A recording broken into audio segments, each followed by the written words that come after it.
자, 여러분 교재 65페이지입니다. 65페이지 중간에 보시면 양괄호 이번에 용도지기 세분이라고 나와 있을 겁니다. 제목을 부제목을 하나 적어 주십시오. 용도지기 세분 뒤에다가 부제목으로 도시적의 세분입니다. 도시죠. 자, 도시적의 세분 되면 모두 몇 개가 있죠? 16개. 16개로 용도별로 토지 종류가 구분이 되죠. 자, 도시지기 세분됐을 때 16개. 자, 주거지역 같이 봅니다. 주거지역까지 제가 해드려요. 제1종 전용 주거지역과 전용 주거지역과 일반 주거지역과 준주거지역 있습니다. 교재 보십시오. 그렇게 해서 전용 주거지역 전 첫 글자 동그라미 하시고 일반 주거지역 1 동그라미 하시고 준주거지역 준 동그라미 하셔서 전, 일, 준 주거지역이 세분입니다. 전용 주거지역과 일반 주거지역과 준주거지역으로 세분되고 있고요. 전용 주거지역은 다시 보십시오. 1종 전용 주거지역과 2종 전용 주거지역으로 세분이 돼요. 자, 그때 1종 전용 주거지역은 자, 동그라미 합니다. 단독주택 전용이죠. 동그라미 하시고요. 자, 단독주택 동그라미 해놓고 단독주택 중심에 다음 줄 것죠. 양호한 주거환경 보호, 이게 목적이죠. 양호한 주거환경 보호를 목적으로 하면은 전용 주거지역. 단독주택 중심으로 양호한 주거환경 보호를 목적으로 하면 몇 종이 되죠? 1종이 됩니다. 그리고 내려오십시오. 2종 전용 주거지역은 공동주택 중심이죠. 공동주택 동그라미 하시고 외워야 되죠. 그리고 줄 것이십시오. 양호한 주거환경 보호가 목적이 됩니다. 그래서 양호한 주거환경 보호를 목적으로 하면 전용 주거지역이 되는 거죠. 단독주택 중심으로 하면은 1종 전용 주거지역, 공동주택 중심으로 하면은 2종 전용 주거지역 그렇게 돼요. 전용 주거지역의 목적이 뭐죠? 양호한 주거환경 보호를 목적으로 합니다. 그 다음에 내려오십시오. 일반 주거지역이고요. 자, 일반 주거지역은 1종부터 3종까지 구분되는데 분류 기준이 뭐죠? 층수입니다. 주택의 층수에 따라서 1종부터 3종까지 세분이 돼요. 1종은 동그라미 하십시오. 저층. 2종은 동그라미 하십시오. 중층. 3종은 중고층. 그렇게 되죠. 1종 일반 주거지역입니다. 저층. 주로 4층 이하입니다. 저층은 몇 층이라고요? 4층 이하 주택을 말해요. 자, 4층 이하인 저층 주택 중심으로 밑줄 것이죠. 편리한 주거환경 조성 줄 것이고 목적이 됩니다. 밑에 목적. 편리한 주거환경 조성을 목적으로 하죠. 그리고 이럽니다. 2종은 중층. 이때 중층은 법으로 규정된 층수는 없다 그랬죠. 조례로, 각 시군 조례로 중층이 몇 층인지 정할 수 있게 됩니다. 시군마다 기준이 다르기 때문에 시험에 내지는 않거든요. 그래서 층수는 몇 층인지 구애받지 않을 것. 알겠죠? 보통 뭐 대개 몇 층 이하라고 그랬죠? 14층 이하 정도 범위에서 각 시군마다 조례로 정하게 됩니다. 알겠죠? 그럼 어떤 시군은 뭐 14층으로 정할 수도 있고 어떤 시군은 12층, 13층으로 정할 수도 있단 말이에요. 그래서 층수를 외우시면 안 돼. 그 다음에 3종입니다. 3종은 몇 층이죠? 중고층. 이때 중고층은 대개 한 15층 이상을 말하게 됩니다. 근데 법으로 정의되지는 않죠? 그래서 외우시면 안 돼요. 참고 마시고. 그리고 뒤에 2종 일반 주거지역도 목적은 뭐죠? 줄 것이십시오. 편리한 주거환경 조성이 목적이고 3종 일반 주거지역도 줄 것이십시오. 뭐죠? 편리한 주거환경 조성이 목적이 돼요. 그러면은 잠깐만요. 우리 주거지역은 전용 주거지역과 일반 주거지역 그리고 이제 준주거지역 그렇게 되는데 전용 주거지역의 목적이 뭐죠? 양호한 주거환경 보호가 목적이고 전용 주거는 양호죠. 양호한 이걸 외우셔야 되죠. 양호한 주거환경 보호가 목적이에요. 일반 주거지역은 뭐죠? 편리한 그렇게 되죠. 편리한 주거환경 조성의 목적 이것으로 구분한다고. 그냥 그렇게 기억하시면 되는데 양호한하고 편리한이 또 어떻게 다를까 뭐 궁금할 수 있는 거잖아. 그래서 좀 이야기를 들으면은 이해가 되면 좀 쉽게 느껴져요. 그래서 쓸데없이 이야기를 좀 하려고. 양호한하고 편리한하고 이해에 도움은 되거든요. 외울 필요는 없습니다. 그거. 자, 근데 보십시오. 여러분 여기 강남역이에요. 강남역 사거리입니다. 여기고 강남역 주변은 전부 뭐 업무용대 고층 빌딩들로 이렇게 뭐 숲을 이루고 있죠. 역세권은 다 그렇죠. 근데 한 블록 지나면은 우리 강남역에서 한 5분 뭐 10분만 걸어도 아파트 주택지가 있죠. 주택 단지가 있습니다. 아파트 단지가 있죠. 뭐 이런 곳은 역세권 아파트니까 교통이 불편합니까? 참 편리합니까? 편리하죠. 이제 편리한이 뭔지 알겠죠? 교통이 편리하다 이 말이야. 교통이 편리하다. 그 다음에 앞에는 전부 상가잖아. 업무용도의 빌딩이고, 네, 상가가 잘 형성되기 때문에 뭐 시장을 본다든지 쇼핑을 한다든지 등등이 참 편리하다고. 교통도 편리하고, 그죠? 네, 그리고 상업시설 이용도 편리하고, 뭐 문화시설 이용도 편리하고, 뭐 그렇죠. 그래서 이런 역세권 아파트는 보통 전용 주거지입니까? 일반 주거지로 보시면 됩니까? 일반 주거지로 생각하시면 역세권 아파트로 생각하시면 돼요. 교통도 편리하고 교육 학교도 가깝죠. 단지 안에 있거나 단지 주변에 있기 때문에 교육 환경도 편리하고 뭐 학교도 가깝고 교통도 편리하고 상권도 편리하게 이용할 수 있고 그런 의미라고. 편리하니. 근데 강남역에서 내려서 마을버스를 기다리고 마을버스 타고 갑니다. 마을버스 타고 가서 들어가죠. 네, 들어가서 올라갑니다. 올라가면은 여기 이제 산이 있고 산 아래에 마을이 있습니다. 네, 역세권입니까? 숲세권 아파트입니까? 숲세권이죠. 밤에 창 열고 누워 있으면은 새벽에 소쩍새 울음소리 들리고 맞잖아요. 새소리 들리고 공기 좋고 바람 소리 좋고 정말 환경은 양호하죠. 근데 교통이 좀 불편하잖아.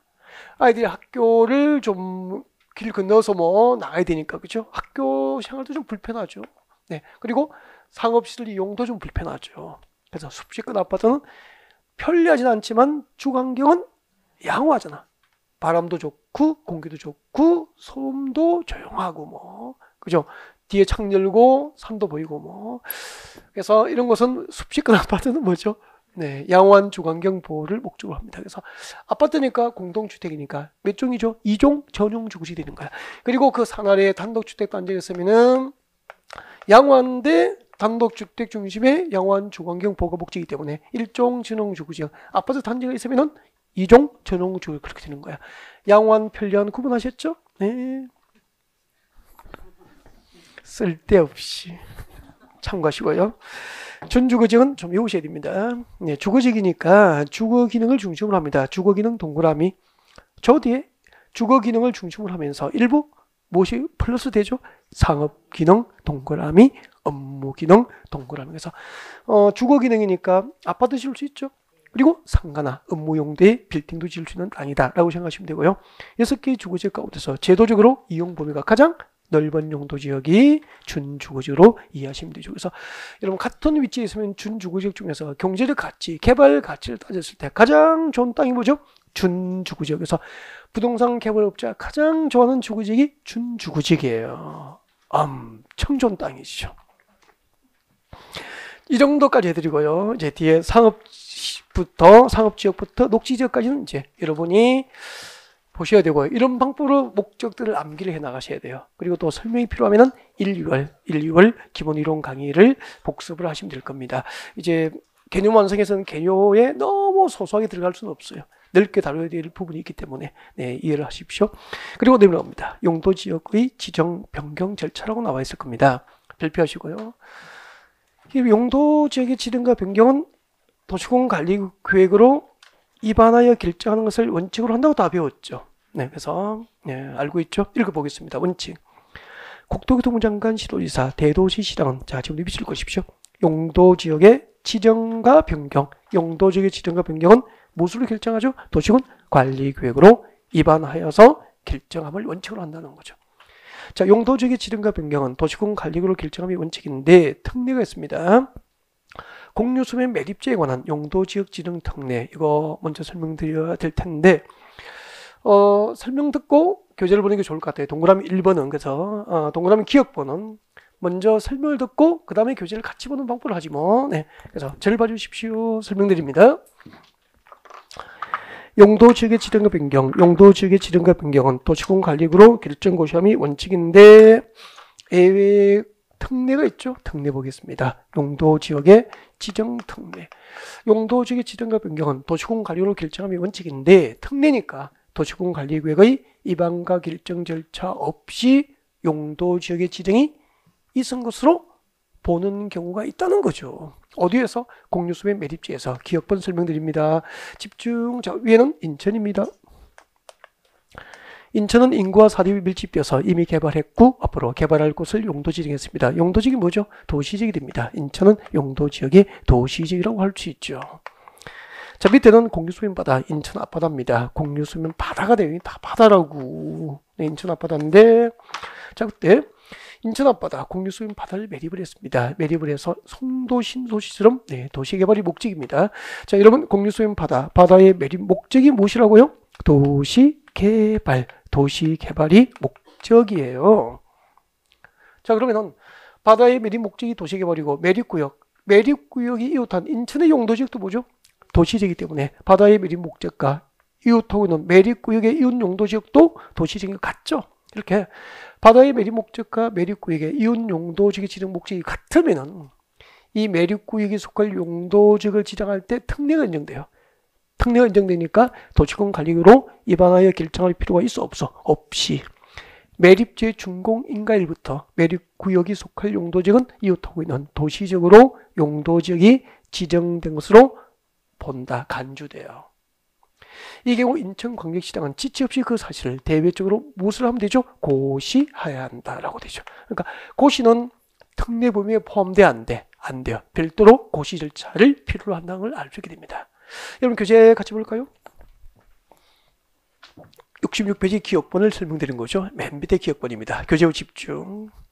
자, 공유수면 바다, 바다의 매립 목적이 그 매립구역과 이웃하고 있는 용도지역 내용과 다르면입니까? 같으면입니까? 같으면 특례가 인정되는 거죠. 특례가 인정되니까 그 밑에 줄 봅니다. 도시군 관리구역의 위반과 결정 절차 없이도 지금도 줄 것이죠. 그 매립 준공구역은 그 매립의 준공인가일부터 이와 이웃하고 있는 용도지역으로 지정된 것으로 본다. 이웃 용도지역으로 지정된 것으로 본다. 여기까지 줄 것이면 돼요. 그 밑에 관계되는 인천광역시장은 지체 없이 그 사실을 뭐 해야 되죠? 고시해야 한다. 여기까지. 자, 설명 다 드렸고요. 그 다음에 니은번은 먼저 읽어보고 설명을 드리는 게 좋을 것 같아요. 이거는. 그래서 자, 먼저 읽어드립니다. 교재 집중. 니은번. 공유수면 매립 목적이 그 매립구역과 이웃하고 있는 용도지역 내용과 이번에는 다른 경우죠. 다른 경우. 여기까지 동그라미 1번. 바다의 매립 목적이 그 매립구역과 이웃하고 있는 용도지역 내용과 다른 경우 1번. 두 번째, 그 매립구역이 둘 이상의 용도지역에 걸쳐 있거나 이웃하고 있는 경우 동그라미 2번. 그 매립구역이 두 개 이상의 용도지역에 걸쳐 있거나 이웃하고 있는 경우 동그라미 2번. 이 동그라미 1번과 2번 중 한 개에 해당하면은 용도지역 지정 특례가 인정이 안 돼요. 그래서 그 매립구역에 속할 용도지역은 출구죠. 도시군 관리구역, 도시군 관리구역 결정으로 매립구역에 속할 용도지역을 지정해야 한다는 거죠. 자, 니은번의 동그라미 1번, 2번을 그림으로 설명드립니다. 이해가 아주 쉬워요. 보시면 돼요. 니은번의 동그라미 1번, 2번입니다. 동그라미 1번부터 설명드릴게요. 집중. 여러분 여기는 이거 그림 보고 이제 대답하셔야 돼요. 배우셨으니까. 자, 보전 갇혀 있는 산지가 있습니다. 그리고 전답가손 등 농지가 집단화된 곳이 있습니다. 여러분, 이런 토지가 도시지역에 가까우면 있는 용도지역이 뭐죠? 생산관리지역. 도시지역에서 멀리 떨어지는 위치에 있으면 무엇이죠? 농림지역. 아까 그렇게 배웠잖아. 농림지역이라고 가정합시다. 이 농림지역이에요. 이 들판에서 쌀을 생산하겠죠. 자, 밑에는 공유수면 바다입니다. 농림지역 앞바다, 공유수면 바다가 되죠. 그때 이번에는 농림지역 앞바다를 매립을 합니다. 매립을 했고요. 이번에 공유수면 바다를 매립한 목적이 있습니다. 목적은 농림지역에서 생산된 쌀을 대도시로 운송하기 위한 역시 항만도시 개발이 목적이에요.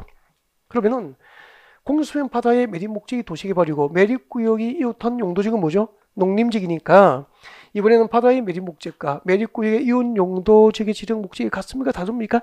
다르다고. 이럴 때는 매립구역에 속할 용도지역을 지정할 때 특례가 인정돼? 안 돼? 안 되니까 원칙대로 매립구역에 속할 용도지역은 무엇을 결정합니까? 도시군 관리계획으로 정책을 위반해서 결정하라는 거죠.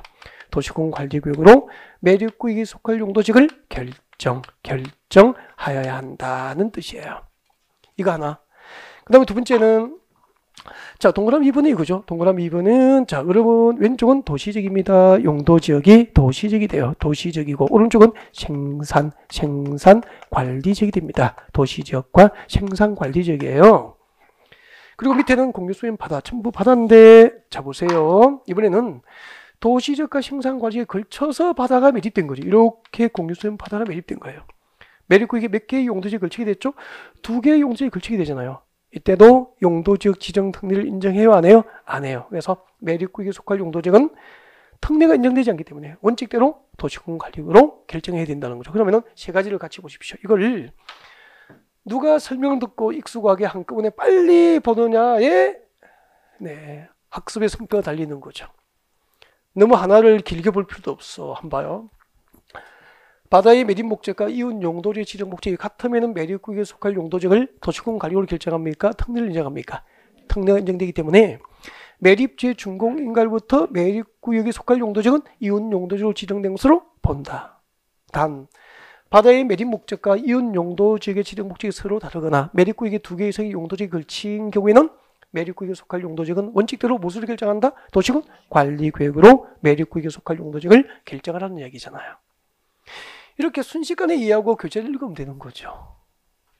그림을 그리면서 설명을 놓치면 잘못된 방법이죠. 그림도 필요 없습니다. 그래도 이유도 없죠. 단지 이해를 도와줬을 뿐이라는 거죠. 교재를 보기 위해서 다음 내려오시고요. 자, 핵심 콕콕 아래쪽에 봅니다. 아래쪽에 동그라미 2번. 다른 법률에 따라서 지정된 지역, 용도지역 지정 등 의제라고 나와 있습니다. 자, 기업번 도시지역으로 결정 고시 의제 너무 중요해요. 발표하시고 시험에 단독으로 출제되기도 하고 자주 출제됩니다. 네. 자, 도시지역 결정 고시 의제 읽어드립니다. 교재 같이 볼까요? 밑줄 것도 괜찮아요. 다음의 하나의 구역 등으로 지정 고시된 지역. 다음은 박스 안에 몇 개 들어있죠? A부터 E까지 5개. A부터 E 중 하나의 구역 등으로 지정 고시된 지역은 이 법은 무슨 법이죠? 국토기획법이잖아. 국토기획법상 무슨 용도지역이죠? 도시지역. 도시지역이 결정고시형수로 본다. 됐습니까? 네. 자, 도시지역으로 국토기획법상 도시지역이 결정고시형수로 간주되는 대상이 몇 개죠? 5개. A하고 B는 원리가 똑같습니다. 그래서 A, B를 설명드립니다. 이해하면은 가장 좀 암기해야 되는 거죠. 설명드릴게요. 봐주세요. 자, 이번에는 자, 국토기획법상 도시지역입니다. 자, 도시지역을 지정하기 위한 도시군 관리계획 결정 고시가 된 것으로 의제되는 거죠. 의제가 뭐죠? 법적으로 본다, 간주한다는 뜻이죠. 그러니까 도시지역을 지정하기 위한 도시군 관리계획 결정 고시가 있은 것으로 본다, 의제된다는 얘기죠. 네, 자. A하고 B 설명합니다. A, B 설명을 잘 들으세요. 네. 여러분 위쪽은 인천입니다. 인천 용도지역은 도시지역이죠. 인천의 용도지역은 도시지역이 됩니다. 도시지역. 인천 용도지역이 도시지역이고 밑에는 공유수행 바다인데 여러분 인천 앞바다는 인천이라고 하는 도시지역에 연접된 공유수행 맞죠? 이렇게 인천이라고 하는 앞바다, 이 공유수행 바다에 인천이라고 하는 도시지역에 연접된 공유수면 바다에다가 이 바다에 항만도시를 만들려고, 즉 항만도시 무역선이 들어옵니다. 무역선이 입항하면은 이제 크레인으로 컨테이너 박스를 내리겠죠. 또 수출 상품을 크레인으로 배에 선적하겠죠. 이렇게 무역선이 오가는 항만부들을 뭐라고 하죠? 항만도시라 그래요. 이렇게 인천 앞바다에다가 도시적 앞바다에다가 항만도시 건설, 항만 건설을 목적으로 항만법에 의해서 항만구역을 지정고시해버리면은 항만도시 개발을 목적으로 항만구역이 지정고시된 그 공유소인 바다에 국토기획법상 도시지역으로 결정고시로 간주해야 되는 거야. 그러면은 항만구역이 지정고시된 도시지역에 연접된 공유소면은 도시지역으로 결정고시등으로 간주되기 때문에 이 바다의 도시지역을 지정하기 위해서 도시군관리구를 위반하고 결정하는 복잡한 행정적 절차 없이 항만도시 건설이 가능하도록 이와 같은 특례를 인정한다 이 말입니다. 이해가 됐습니까? 마찬가지야. 여기다가 어항도시를 만들려고 어촌 어항법상 어항구역을 지정고시해도 어항구역이 지정고시된 어디에 연접되어 있죠? 도시지역에 연접된 공유소면은 국토기획법상 도시지역이 결정고시로 본다는 거죠. 어항도시는 여러분 그 인천 그 남동구의 소래포구 알죠? 많이 가보셨죠? 그러니까 어선이 무역선이 들어옵니까? 어선이 입항합니까? 어선이 들어오고 이제 생선을 내리면은 이제 도소매인이 받아서 이제 이렇게 회도스를 팔고 막 이렇게 하잖아요. 그곳이 바로 의항도시야. 그럼 의항도시를 만들 때는 어촌어항법상 의항구역이 지정 곳이 되거든. 그래서 항만구역과 의항구역을 지정한 목적은 전부 그 바다에 항만도시나 의항도시를 만드는 거라고. 이렇게 항만구역과 의항구역이 지정 곳이 된 무슨 용도지요? 도시지역에 연접된 공유수면은 전부 국토교급상 도시지역이 결정고시로 보기 때문에 따로 그 바다에 항만도시나 의항도시를 만들기 위해서, 즉 도시지역을 지정하기 위해서 도시공관리계획을 위반하고 결정하는 절차 없이 항만도시나 의항도시 개발이 가능하도록 이와 같은 특례가 인정되는 거예요. 이해가 됐죠? 네. 그럼 시험 이렇게 나오죠. 잘 듣고 대답합니다. 항만법상 항만구역이 지정고시 된 공유수면은 국토교육법상 도시지역이 결정고시 형수로 본다. 오몇 겠습니까? X죠. 항만법상 항만구역이 지정고시 된 공유수면이 전부 도시지역으로 결정고시가 된 것으로 본다가 아니고, 항만법상 항만구역과 어촌의항법상 의항구역으로서 어디에 연접해야 되죠? 도시지역에 연접된 공유수면만 도시지역이 결정고시를 보는 거죠. 그러면은 항만구역이 지정고시 된 공유수면이더라도 도시지역에 연접되지 않고 관리적, 농림적, 자연환경 보존지역에 연접되면은 도시로 결정고시 어디 돼야 안 돼요? 안 되잖아. 시험은 그렇게 나오는 거죠. 답 찾는 게 목적이죠. 이해하고 답 찾도록 준비하면 되잖아.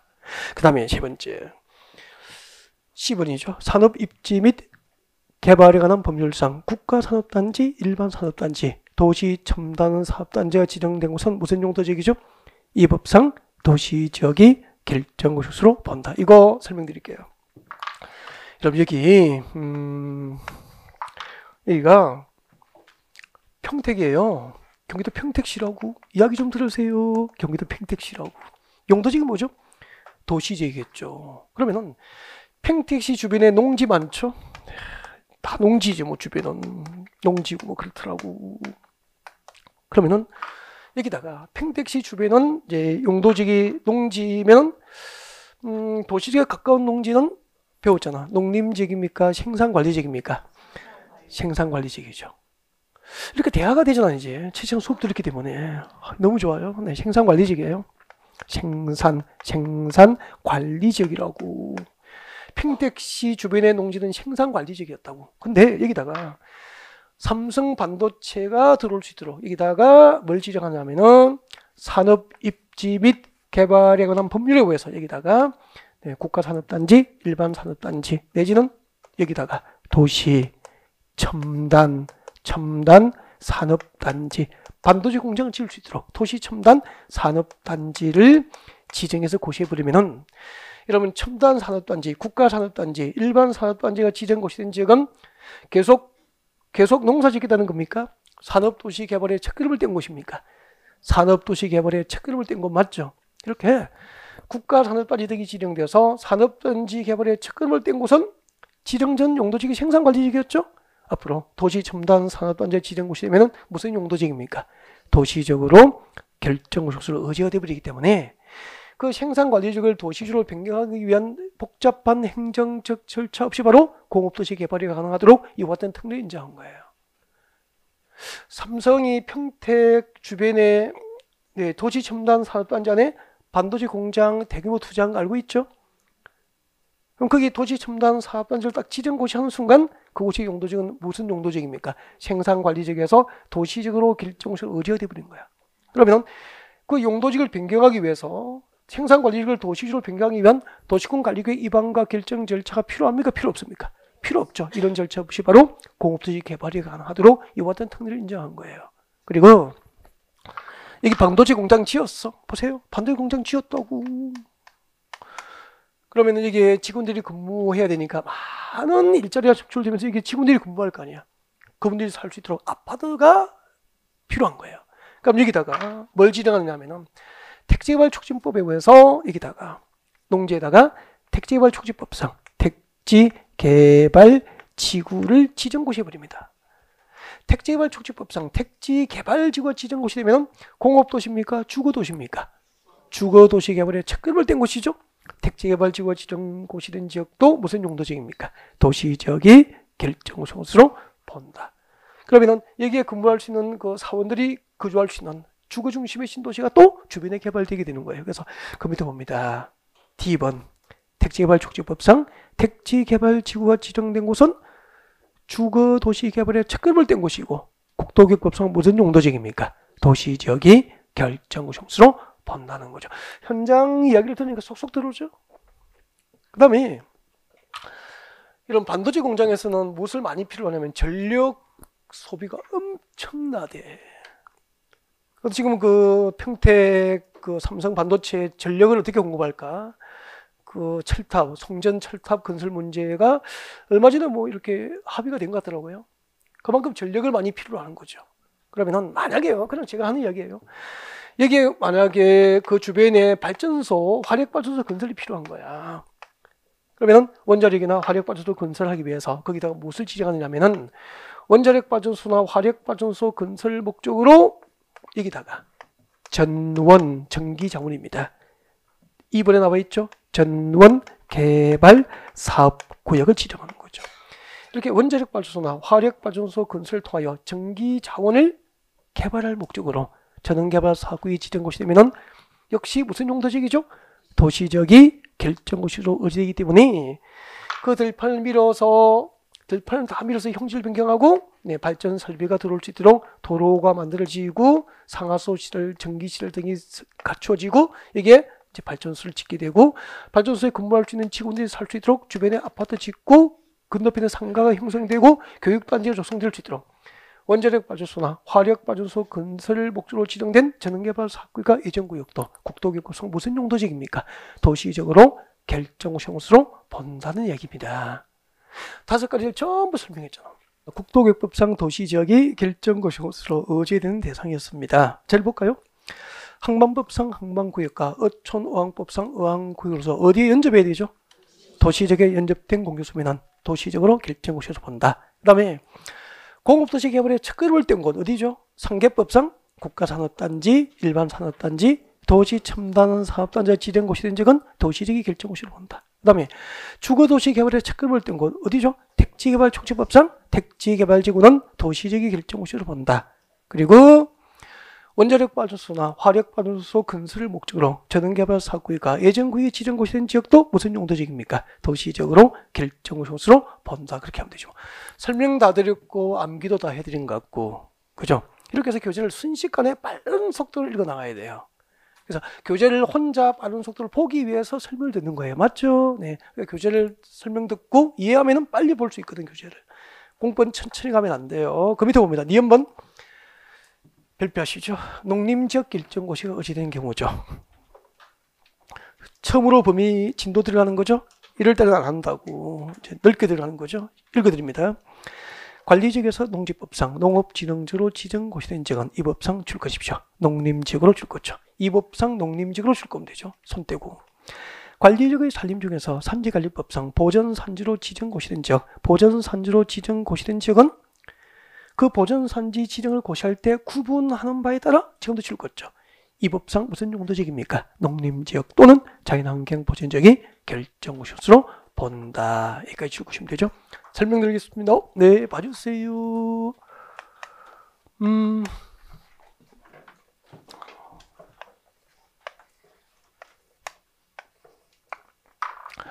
그림 보고 대답하시면 되죠. 여러분, 보전해야 될 가치가 있는 산지가 있습니다. 전답, 가손 등 농지, 전답, 가손 등 농지가 집단화되어 있습니다. 이렇게 되어 있어요. 여러분, 이곳이 용도지역이 도시를 가까우면 뭐죠? 생산관리지역. 도시에서 멀리 떨어지면 뭐죠? 농림지역이죠. 생산관리지역입니다. 용도지역은 생산관리지역이에요. 네. 생산관리지역은 도시지역입니까? 도시지역의 사촌입니까? 농림지역이었습니까? 농림지역의 사촌쯤 되는 땅이지 뭐. 이 생산관리지역인데 여기다가 빗금 침부만큼 보세요. 이 빗금 침부만큼 여기다가 농지법에 의해서 농지법상 농업진흥지역을 지정합니다. 농지법상 농업진흥지역으로 지정고시를 해버린 거죠.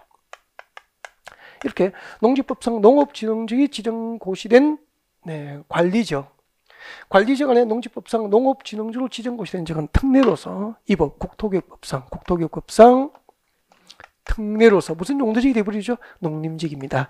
농림지역을 지정하기 위한 도시군관리계획 결정이 고시된 것으로 법적으로 본다. 의지가 돼버려요.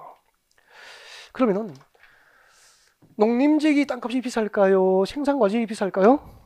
그렇죠. 도시지역에 가깝잖아요. 일단 위치가. 혹시나 해서 비싸요. 그래서 생산과지역은 평당 40만 원 할 수 있다. 지역마다 다르겠지만. 그렇다면 농림지역은 평당 10만 원 할 수 있는 거죠. 4배 정도 생산과지역이 비쌀 수도 있어요. 근데 나중에 여러분 이제 실무에 나와서 내가 이 땅을 상담할 때 이 땅 위에 어떤 용도지역, 용도지구, 용도구역이 지정되는지 일단 확인하셔야 되죠. 그 확인할 수 있는 서류가 뭐죠? 대표적으로 토지 이용계획, 토지 이용계획 확인서를 보시면 돼요. 우리가 그 가족관계를 알기 위해서는 주민등록 뭐 등본, 초본이 필요하듯이, 그죠? 네. 토지 이용계획 확인서를 떼시면은 구청에서 토지 이용계획 확인서를 발급받으면은 어떤 토지 위에 어떤 지역, 지구, 구역이 지정된지를 확인할 수 있다고. 그래서 토지 이용계획서를 확인하니까 이렇게 돼 있죠. 이 토지에 이제 주소도 나와 있고, 그리고 뭐 지목도 나와 있고, 그 밑에 보면은 이 토지의 용도지역이 나와 있습니다. 용도지역은 생산관리지역이죠. 네, 이곳은 용도지역이 생산관리지역 표시가 되어 있겠죠. 그리고 밑에 보면은 쭉 보면은 이제 나와 있습니다. 뭐 수도법상 상손보국도 있고, 그리고 농지법상 여기 농업진흥지역으로 되어 있는데, 농지법상 농업진흥지역에 해당한다고 이렇게 표시가 되어 있어, 체크가 되어 있어. 그러면 관리지역이 생산관리지역이죠. 관리지역 안에 농지법상 농업진흥지역으로 지정고시 된 지역은 무슨 용도지역입니까? 농림지역으로 결정고시 용소가 간주되기 때문에 평당 40만 원짜리입니까? 10만 원짜리입니까? 10만 원짜리잖아. 근데 용도지역 표시는 생산관리지역 표시되어 있으니까 중개사고가 많이 나죠. 근데 이거 공인중개사가 관리지역 안에 농업진흥지역으로 지정고시된 농지를 생산관리지역으로 컨설팅 해버리면 평당 10만 원짜리를 40만 원짜리로 거래하게 해버리잖아요. 이런 땅을 나중에 샀어. 그 소비자가 알게 됐어, 고객이. 여러분 그냥 두겠습니까? 민형사상 책임을 묻게 되죠. 그러면 공인중개사는 소송가도 뭐 99%를 지겠죠. 그러니까 여러분 민사상, 형사상 책임을 다 져야 된다고. 그래서 이런 특례 규정을 모르면은 사고가 나죠. 용도지역 표시는 생산관리지로 표시되어 있으니까 생산관리지로 거래를 할 거 아니에요. 앞으로 관리지역 안에 농지법상 농업진흥지역이 지정고시 된 지역은 국토교육법상 무슨 용도지역이죠? 농림지역이 결정고시로 본다. 그 다음에 관리지역 안에 여기 관리지역 안에 산지인데 산지관리법에 의해서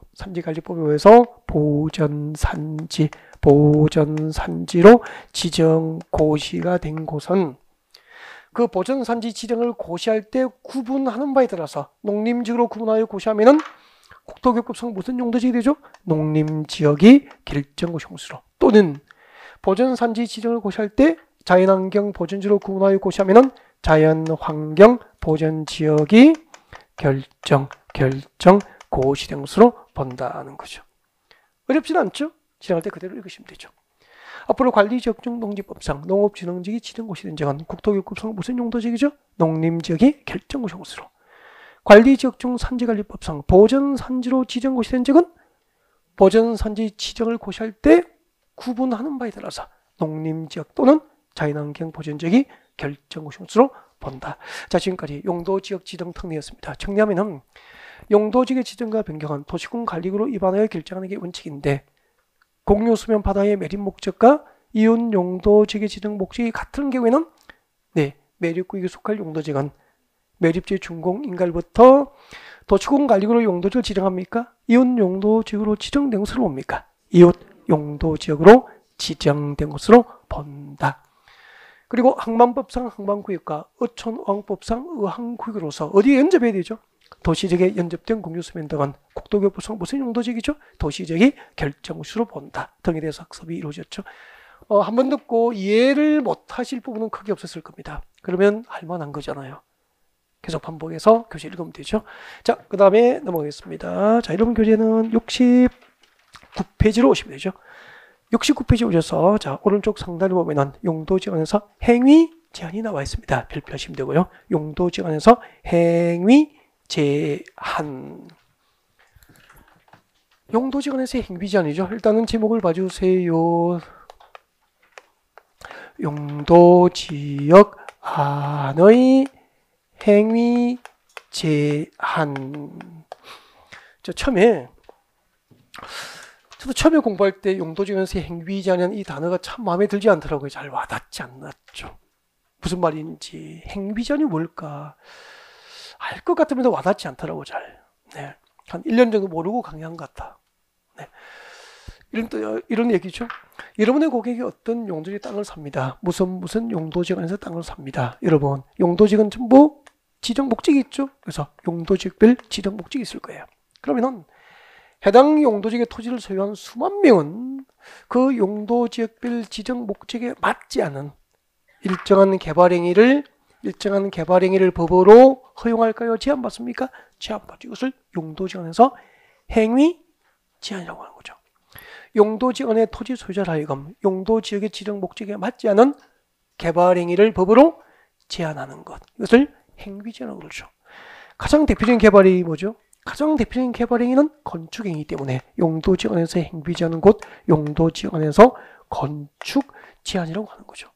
그러면 내 고객이 어떤 용도지역에서 대지를 취득했을 때 어떤 건축물을 건축할 수 있고 어떤 건축물의 건축이 법적으로 제한되는지, 그것이 그 용도지역별 건축 제한, 어떤 용도지역에서 어떤 건축물의 건축이 제한되는지가 어디에 규정되어 있는지 알고 있어야 그 규정을 보고 상담이 가능할 거 아니에요. 그래서 어디에 규정되어 있는지 물어보더라고. 이게 시험 나오더라는 거죠. 그럼 이거 외우시면 되겠네. 여러분, 용도지역 안에서 건축 제한, 어떤 용도지역에서 어떤 건축이 가능하고 어떤 건축을 할 수 없는지를 어디에서 규정하고 있죠? 대통령령. 이거 하나 외우면 되는 건데. 용도지역별 건축 제한은 대통령령으로 정한다. 이것을 외우셔야 돼요. 그때 대통령령이 뭐죠? 대통령령은 곧 국토기획법, 이 법 시행령을 말하는 거죠.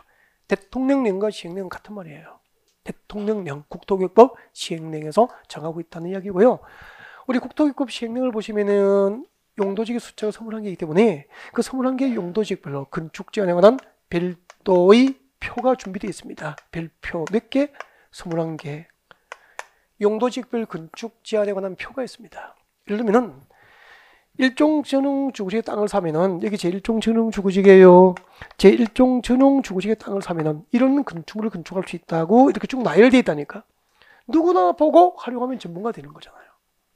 제1종 주거지에서 건축할 수 있는 건축물 표부터 시작해서 제일 마지막에 자연 환경 보전지역, 자연환경 보전지역의 땅 사면은 어떤 건축이 가능한지 건축 제한 표까지, 이런 표가 제1종 주거지역부터 자연환경 보전지역까지 용도지역 숫자가 몇 개죠? 21개니까 용도지역 안에서 건축 제한을 규정한 별도로 준비된 표가 몇 개 있습니까? 21개. 이것을 보고 상담하시면 돼요. 그 표 보여드릴게. 용도지역 안에서 건축 제한에 관한 표. 여러분 교재 한 장 넘깁니다. 70페이지 오시면 되죠? 70페이지 오시면은 중간에 보십시오. 핵심 콕콕 아래쪽에 보면은 핵심 콕콕 아래쪽에 양괄호 3번 용도지역 안의 건축 제한에 관한 별도로 준비된 표라고 되어 있을 겁니다. 나와 있습니까? 밑에 동그라미 1번 제1종 주거지역에서 건축할 수 있는 건축물 표가 나와 있죠. 이 표를 보고 상담하면 돼요. 예를 들면 여러분의 고객이 일종 주거지역에서 대지를 취득하면은 가본에 다가구 주택을 포함합니까? 제외합니까? 제외. 다가구 주택을 제외한 단독주택은 건축이 가능해요. 일정전용 주거지역. 아까 일정전용 주거지역의 지정 목적이 단독주택 중심의 양원 주거환경 보호가 목적이기 때문에 일정전용 주거지역에서 땅 사면은 단독주택 지을 수 있잖아요. 그리고 나번에 봅니다. 나번에 두 번째 줄 끝에 줄 거죠. 제1종 근린생활시설. 제1종 근린생활시설 중에서 해당 용도에서는 바닥면적 합계가 얼마? 1000제곱미터 미만인 일종 근린생활시설도 건축이 가능하죠. 그때 일종 근린생활시설이 무엇인지 궁금하죠.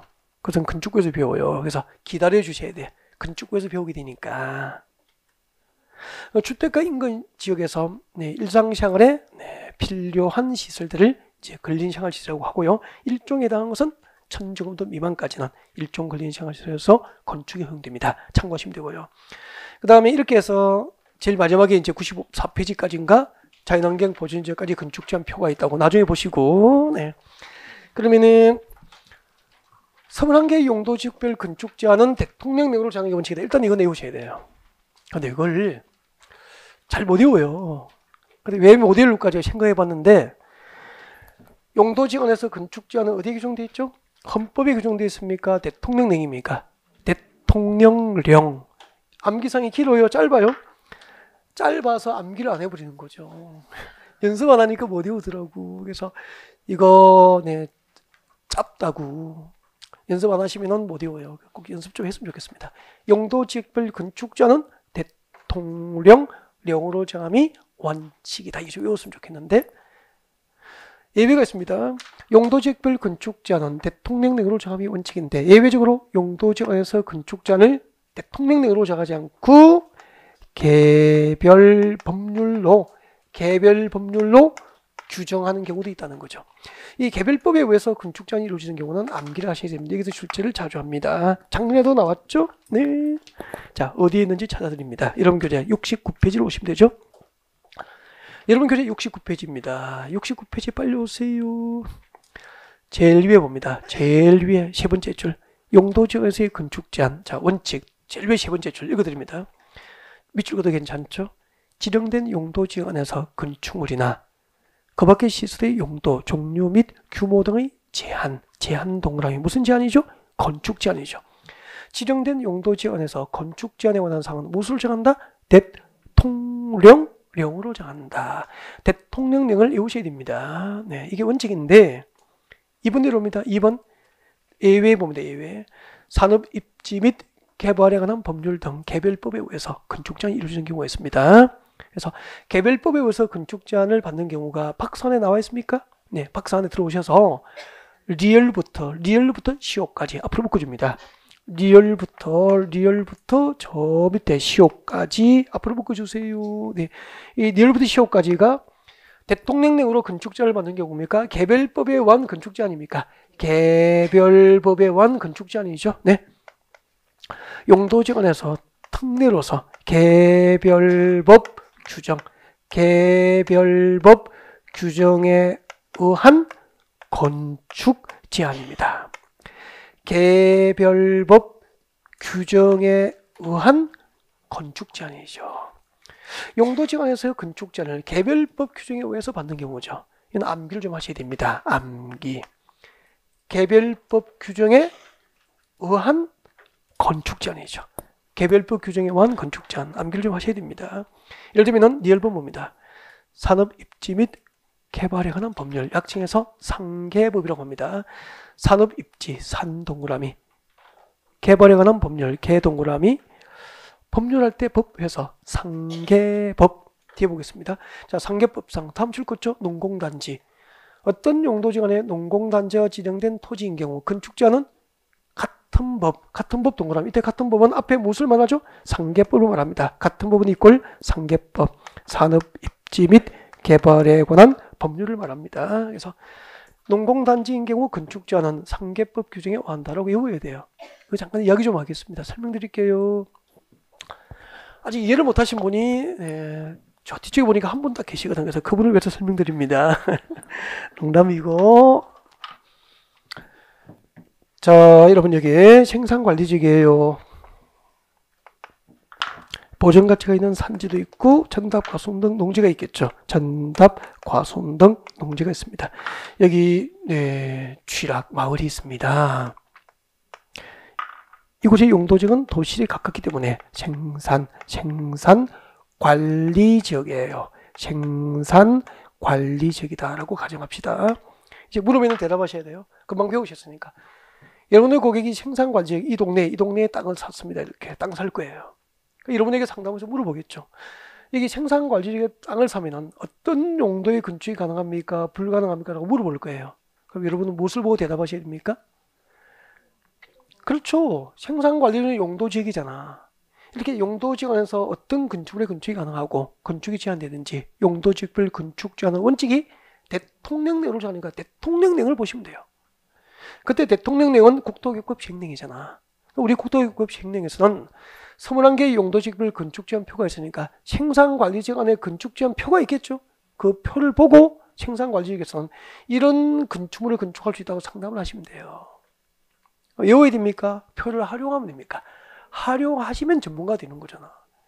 이렇게 용도지역별 건축 제한은 대통령 내로 하는 게 원칙인데 예외적으로 잘 보세요. 이 생산관리지역에 산업 입지 및 개발에 하는 법률로 여기다가 농공단지가 지정되어 있는 거죠. 농공단지. 이렇게 어떤 용도지 간에 농공단지가 지정된 토지는 대통령령으로 건축제를 받는 게 아니고 개별 법률로 건축제를 따로 하는 거예요. 그때 농공단지 안에서 건축제한을 규정한 개별 법률이 무슨 법이죠? 산업 입지 및 개발에 관한 법률이라는 뜻이에요. 그래서 여러분이 용도지 간에 농공단지로 지정된 토지 안에서 건축 제한은 이 법으로 규정하고 있다는 것을 아셔야 이 법으로 컨설팅 준비를 하시죠. 그럼 내일 농공단지에서 여러분의 고객을 만날 거예요. 여기서 여러분의 고객을 만나시려면 오늘 밤 여러분은 뭘 찾아야 되죠? 산업 입지 및 개발에 관한 법률을 찾으셔야 돼요. 이거 쉬는 시간에 해보세요. 옆에 메모하십시오. 쉬는 시간에 다음이나 네이버에서 한글로 치면 돼요. 국가법령정보센터라고 국가법령정보센터라고 찾아보세요. 국가법령정보센터 이거 앱이 있어요. 네, 마켓에 들어가셔서 앱을 받으셔가지고 이 국가법령정보센터에 가면은 우리나라 모든 법률을 검색할 수 있어요.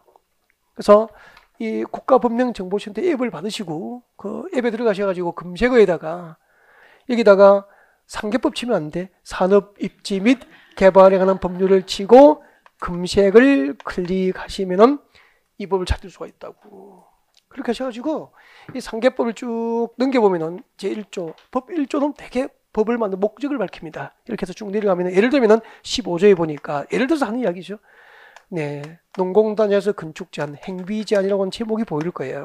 그러면은 여기 쭉 보시면은 농공단지에서 대지를 지정하면은 이런 건축물을 건축할 수 있다고 쭉 나와 있다고. 그러면은 내일 생산관리지역의 농공단지에서 컨설팅이 필요하기 때문에 오늘 저녁에 이 프린트를 읽어보시고 프린트를 뽑아서 서류 가방에 넣고 내일 고객과 커피숍에서 이렇게 마주 앉아서 컨설팅 하시면 돼. 여기서 어떤 건축물을 건축할 수 있을까라고 물어보면은 이런 건축을 할 수 있다고 대답해 주면 되잖아. 묻고 답하고 이렇게 하시면 돼요. 그러면은 만약에 농공단지 안에서 건축 제한은 산업 입지 및 개발에 관한 법률로 규정한다는 사실을 모르면은 컨설팅 준비를 할 수 없고 준비 없는 컨설팅은 성공할 수 없잖아요. 맞죠? 실무에 나오면 당장 활용이 가능해야 되잖아. 그래서 용도지역별 건축 제한은 대통령령으로 정함이 원칙이지만 용도지 안에 농공단지가 지정된 토지 안에서 건축 제한은 대통령령입니까? 개별법으로 규정합니까? 개별법. 농공단지 안에서 건축 제한을 규정한 개별 법률은 상계법이라는 거예요. 그럼 시험 이렇게 나오잖아. 생산관리지역에서 농공단지로 지정된 토지 안에서 건축 제한은 농지법 규정에 따른다. 옮겼습니까? X. 농지법 규정에 따릅니까? 상계법입니까? 상계법. 근데 농공단지 농지법은 또 거의 쏙 들어가는 거지. 그러니까 이걸 확실하게 외워야 돼. 왜 외워야 되는지 설명됐죠? 쉽잖아요. 계속 연습하실 텐데. 그리고 내려오시고 몇 번 농림지역 중 농업지능지역 미출 것이십시오. 농업지능지역 보전산지 미출 것이십시오. 초지 미출 것이십시오. 자, 농림지역 안에 농업지능지역, 보전산지, 초지로 지정된 토지인 경우 각각 개별법인 출거죠. 농지법, 산지관리법, 초지법 출거면 되죠. 농지법, 산지관리법, 초지법에 의해서 건축제를 받게 돼요. 그럼 여러분이 어떻게 짝을 지어서 외워야 될지 물어보겠습니다. 교재 보고 대답하십시오. 농림지역 중 농업진흥지로 지정된 토지 안에서 건축 제한은 농지법, 그렇죠. 농림지역 중 보전산지로 지정된 토지는 그렇죠, 산지관리법. 농림지역 중 초지는 초지법과 같은 개별법에 의해서 건축제를 받게 되는 거예요. 그 다음에 비업 집중하시고 줄 잘 꺼야 됩니다. 자연환경 보전지역 중에서 자연공원법상 다음 줄 거죠. 공원구역 수도법상 다음 줄 거죠. 상수보호구역 미줄 거세요. 문화재 보호법상 지정된, 자, 지금도 줄 것이십시오. 지정문화재 또는 천연기념물과 그 보호구역까지 줄 쭉 것이십시오. 끊으면 안 돼. 지정문화재 또는 천연기념물과 그 보호구역. 그리고 그 뒤에 해양생태계 보존 및 관리에 관한 법률상 다음 줄 것죠. 해양보호구역 미줄 것죠. 있는 경우에는 각각 자연공원법 쭉부터 줄 것이죠. 자연공원법, 수도법, 문화재보호법, 해양생태계 보존 및 관리에 관한 법률 규정에 따라서 건축 제한을 받게 되는 거예요. 그럼 이걸 짝을 지어서 외워야 됩니다. 자, 이렇게 외워야 되죠. 여러분은 교재를 보시고 대답하시면 됩니다. 교재를 보고 대답하세요. 여러분, 자연환경 보전지역 안에 공원구역은 무슨 법에 의해서 건축 제한을 받죠? 자연공원법. 여러분, 도시공원법이 있거든. 그게 또 쏘가버려요. 자연환경 보전지역 중 공원구역인 경우 건축 제한은 도시공원법 규정에 의한다라고 되어 있다고. 오, 믿겠습니까? X.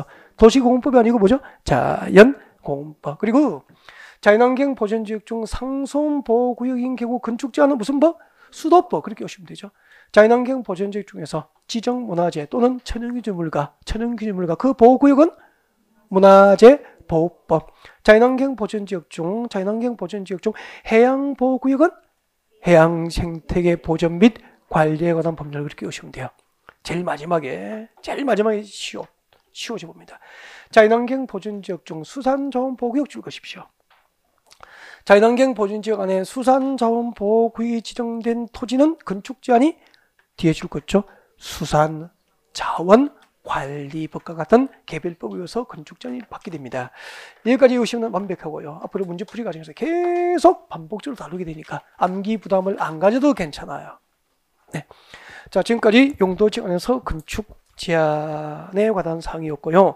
잠시 휴식 후 진도는 95페이지 용도지역 안에서 건폐율로 진도 준비합니다.